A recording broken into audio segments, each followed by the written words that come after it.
My name is Olivia Blackwood, and I always thought my family's wealth came from generations of smart real estate investments. That's what the plaque in our mansion's foyer proclaimed. Blackwood Properties, established 1892. That's what my parents told me at every family dinner. That's what everyone in our affluent circle believed. But they were all wrong.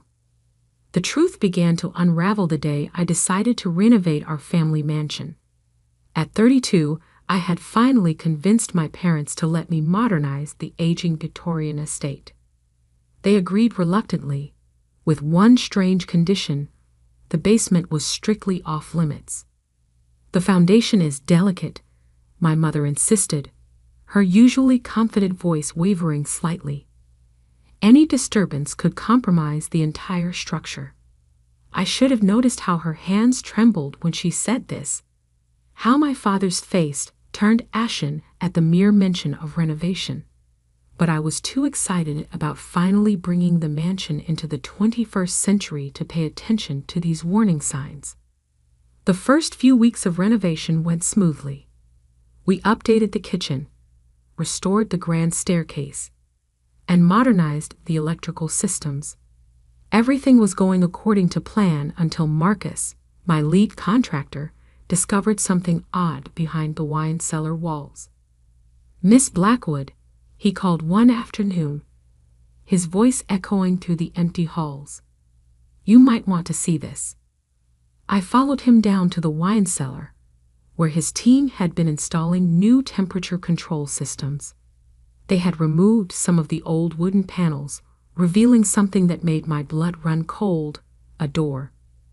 Not just any door, but a heavy iron door with an intricate locking mechanism, carefully hidden behind decades of careful carpentry. "This isn't on any of the building plans," Marcus said, shining his flashlight on the rusted hinges. "And look at this craftsmanship. This was built to last, to keep something in or out." I reached out to touch the cold metal, my fingers tracing the elaborate engravings on its surface. They formed a pattern I recognized, the same pattern that appeared on my great-grandfather's signet ring, the one my father still wore every day. "Can you open it?" I asked, my curiosity overshadowing the echo of my mother's warnings. Marcus examined the lock. "It's old, but not complicated. Give me a few minutes." The sound of his tools working on the lock seemed to grow louder in the confined space. Each click and scrape sent shivers down my spine. Finally, with a loud groan, the door swung open. The beam of Marcus's flashlight revealed a narrow corridor stretching into darkness. The air that rushed out was stale, carrying with it the musty smell of secrets long buried. "I'll go first," I said, taking the flashlight from Marcus's hand. "Wait here." The corridor was longer than I expected, its walls lined with shelves holding leather-bound ledgers and stacked papers. At the end stood a massive oak desk, its surface covered in dust, except for one spot, a fresh handprint. Someone had been here recently. My hands trembling, I picked up the nearest ledger. Its pages were filled with neat columns of numbers and names, dates stretching back to the 1890s. As I read, my eyes widened in horror. These weren't real estate transactions. They were something else entirely. Suddenly, I heard footsteps behind me. Before I could turn, a familiar voice spoke. "I told you not to come down here, Olivia." I spun around to face my father, barely recognizing the man illuminated by my flashlight. His usually warm eyes were cold, his face set in grim determination. In his hand, he clutched a small key, the same key I had seen him wearing on a chain around his neck since I was a child. "Dad," I whispered, clutching the ledger to my chest. "What is all this?" He stepped forward, his shadow looming large on the corridor walls. "Put the book down, Olivia. Some secrets should stay buried." But it was too late. I had already seen enough to understand that everything I knew about my family was a lie. The Blackwood fortune wasn't built on real estate at all. It was built on something much darker, something that explained why certain families in our city had mysteriously disappeared over the years, why our basement was always off limits, and why my great-grandfather's portrait seemed to watch us with such sinister satisfaction. I took a step back, bumping into the old desk. "Dad, these records, these names. You don't understand," he said, advancing slowly. "Everything we did for the family, for our legacy." Behind him, I heard more footsteps. My mother appeared in the doorway, her face pale in the dim light. "Harrison," she called to my father, her voice urgent. "She needs to know. It's time." My father stopped, his shoulders sagging slightly. "She's not ready." "I wasn't ready either," my mother replied. "But the legacy must continue. And now that she's found this place," she gestured to the room full of dark secrets, "she needs to understand her inheritance." I looked between them, these people I thought I knew so well, suddenly strangers in the shadows of our family's true history. The ledger in my hands felt heavy with the weight of generations of secrets. And as my parents began to tell me the truth about the Blackwood legacy, I realized that the renovation of our old mansion had uncovered more than just hidden rooms and forgotten doorways. It had uncovered the dark foundation upon which our entire family fortune was built, a foundation that would soon force me to make an impossible choice between preserving my family's legacy and saving my own soul. The basement air grew colder as my parents led me deeper into the hidden corridor. My father's signet ring gleamed in the flashlight beam as he pulled out another leather-bound book from the shelves. "The Blackwood legacy began in 1892, he started, his voice taking on a tone I'd never heard before. "Your great-grandfather, Edmund Blackwood, wasn't just a real estate developer. He was what you might call a collector of debts." He opened the book, revealing pages of names, dates, and amounts. But these weren't ordinary loans.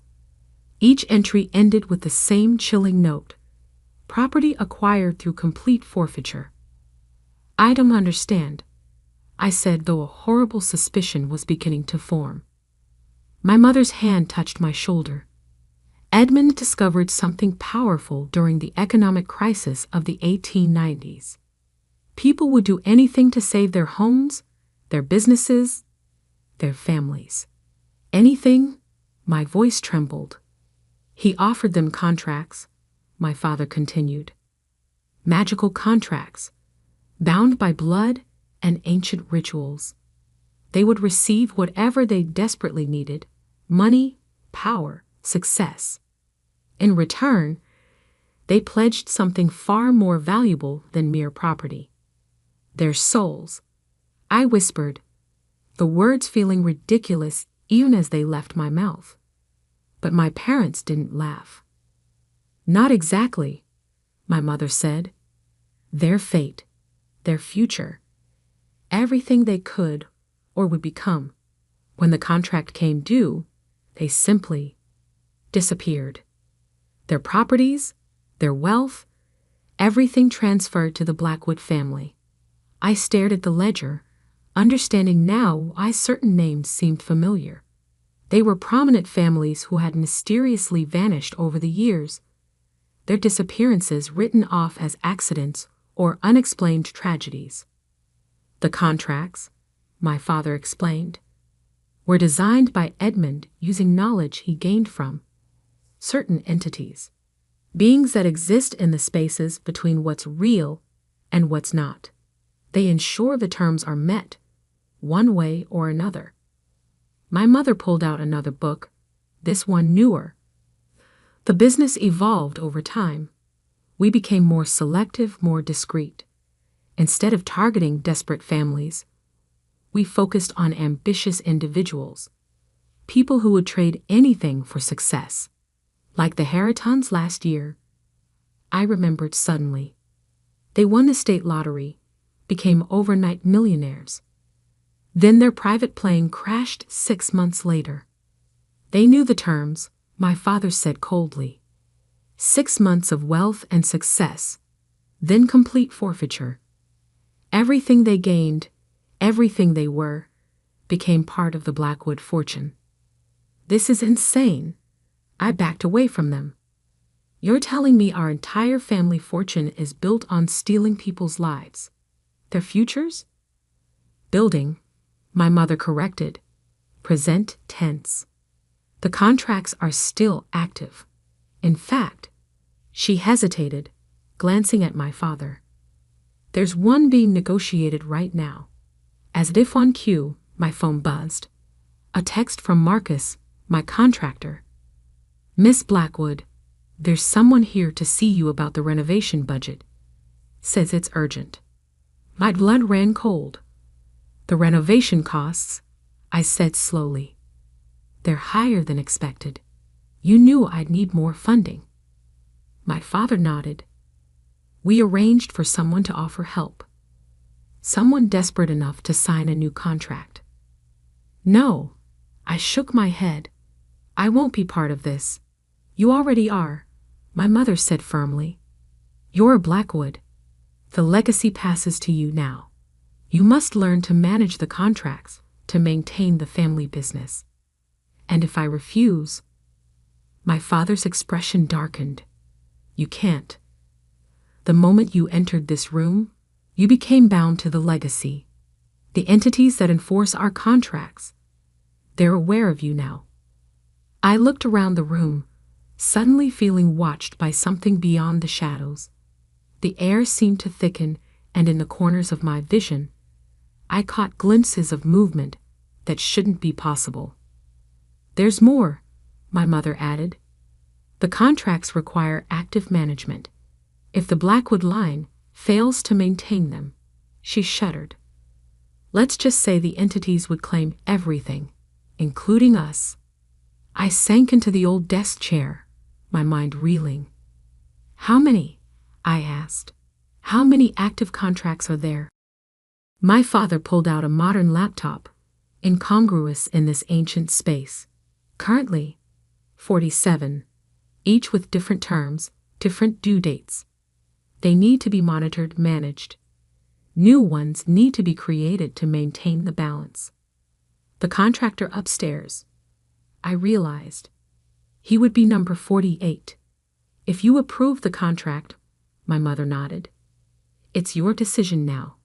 Your first test as the new keeper of the Blackwood legacy. My phone buzzed again. Marcus, Miss Blackwood? He's getting impatient. I stared at the message, understanding now that I stood at a crossroads.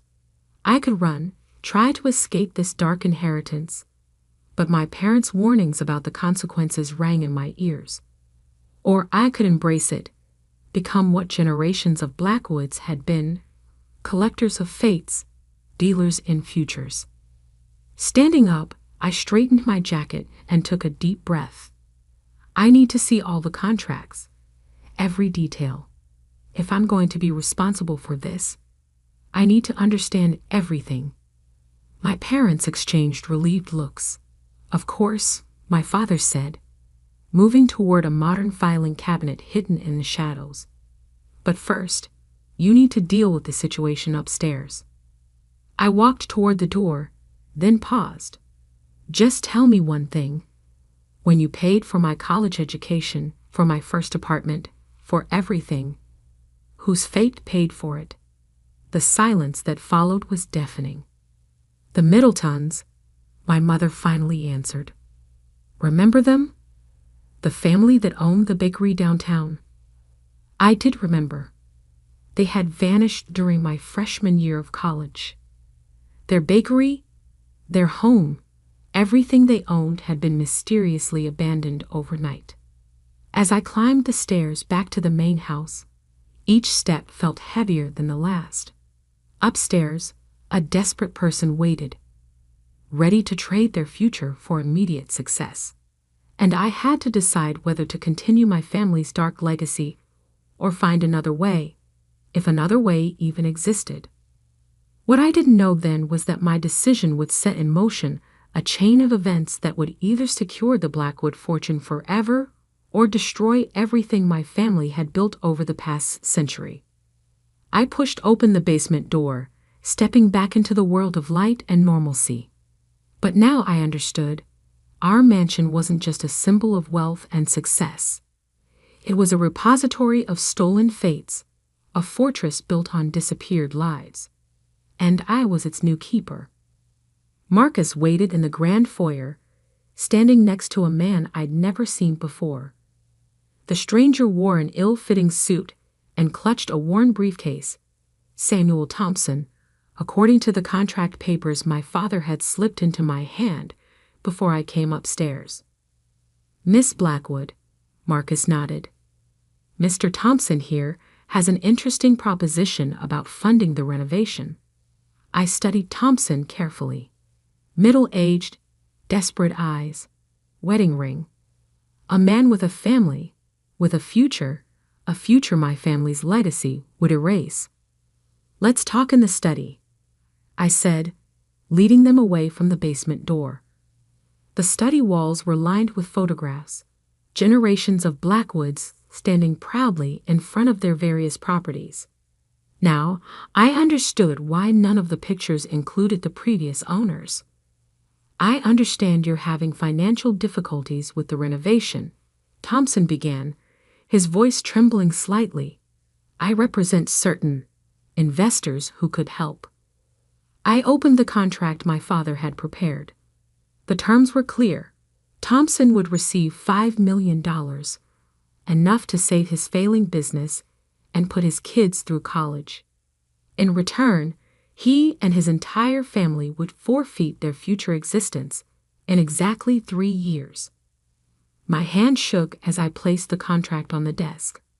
One signature, and I would become just like my parents, like my grandfather, like all the Blackwoods before them, a collector of souls, a trader of fates. Mr. Thompson, I said slowly, before we discuss terms, I need to show you something. I led him back to the basement, ignoring my parents' shocked expressions when we entered the hidden room. Thompson's eyes widened as he took in the shelves of ledgers, the ancient desk, the feeling of otherworldly presence that permeated the space. What is this place? This, I said, pulling out the most recent ledger, is where we keep the real contracts. The ones that explain exactly what happens to people who make deals with my family. My father stepped forward. Olivia, stop this immediately. But I continued, showing Thompson the entries. The Harringtons, the Middletons, dozens of families who had vanished after signing away their futures. The money you're being offered isn't just money. It's lives, futures, stolen from people like you who were desperate enough to sign without understanding the true cost.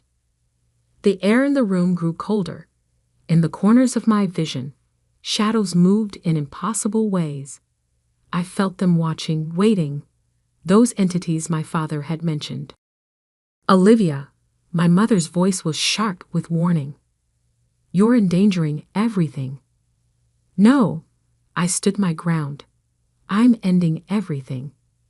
I turned to Thompson, who had gone pale. Go home to your family.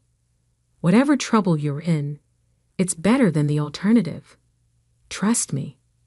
After Thompson flowed, I faced my parents. The ledgers began to vibrate on their shelves. Dark shapes coalesced in the shadows. Do you have any idea what you've done? My father's voice shook with rage and fear. The contracts must continue. The entities require regular tributes. Without new contracts, they'll take everything, my mother finished, including us. It's how the original deal was structured. The entities get everything if the Blackwood line fails to maintain the cycle. I picked up the oldest ledger, my great-grandfather's first record of deals and forfeitures. Then let them take it. The shadows in the room solidified into forms that hurt my eyes to look at. The temperature dropped to freezing. I found something else in these records, I continued, opening the book to a marked page. A clause in the original agreement. The entities can be bound and banished if someone of Blackwood blood willingly sacrifices the entire fortune. Everything gained through the contracts, freely given up. My parents lunged forward, but it was too late. I had already begun the words written in the margin of that first ledger, my great-grandfather's contingency plan that no Blackwood had ever been willing to use. The entities swirled around us, their presence becoming more solid with each word I spoke. The fortune my family had accumulated over generations, properties, money, stolen futures, began to dissolve. I felt it leaving. My trust fund, my apartments, everything I owned that had been bought with Blackwood money. More importantly, I felt the contracts breaking. Somewhere, the Harritons were returning to existence. The Middletons were reclaiming their stolen futures. My parents screamed as their own wealth evaporated. The mansion itself began to fade, decades of stolen prosperity returning to their rightful owners. When it was over, we stood in an empty basement. No hidden room, no ancient desk, no ledgers full of dark contracts. Just concrete walls and the remnants of what had once been the Blackwood fortune. "What have you done?" my father whispered, looking at his empty hands. His signet ring had vanished with everything else. "I chose a different legacy," I answered. "One we can build ourselves without stealing other people's futures." My mother sank to the floor, her designer clothes replaced by simple garments. "We're nothing now." "No one." "No," I helped her up. "We're finally freed to be something real." Upstairs, Marcus and his renovation crew had vanished. The contract that brought them here no longer existed. The mansion was just a house now, old but ordinary. No more hidden rooms, no more dark secrets. I walked out the front door, where my car had been replaced by a modest used model, the last vestige of my previous life transformed into something honestly earned. The sun was setting over what had once been the Blackwood estate. Tomorrow, I would wake up just like everyone else, without wealth or privilege, but also without the weight of generations of stolen fates. I pulled out my phone and deleted the name Blackwood Properties from my contacts. It was time to build something new, something clean. As I drove away, I glanced in my rearview mirror. The mansion seemed smaller now, just another old house with history, but no more dark secrets. The entities were gone, the contracts broken, the futures returned. The Blackwood legacy was over, but mine was just beginning. 10 years later, I stood in front of a different building, the headquarters of New Horizons Development, my new company, built from scratch, with honest work and legitimate contracts. No hidden rooms, no stolen futures. My parents eventually adapted to normal life. My father found work as a real estate agent, dealing in actual properties instead of supernatural contracts. My mother started a small interior design business. We weren't wealthy anymore, but we were real. Sometimes, late at night, I still dream about that hidden room and the entities that dwelled there. But then I wake up and look at what I've built, a life that's truly mine, a success that didn't cost anyone else their future. The plaque on my office wall reads, "Founded 2023, a new legacy, started by choice rather than inheritance." And in my desk drawer, I keep one thing from that old basement, a blank page from my great-grandfather's ledger, a reminder that sometimes the most valuable thing you can inherit is the chance to choose a different path. The Blackwood fortune may be gone, but in its place, something better grew, A family that finally learned the true meaning of building a legacy, one that doesn't require stealing someone else's future to secure your own.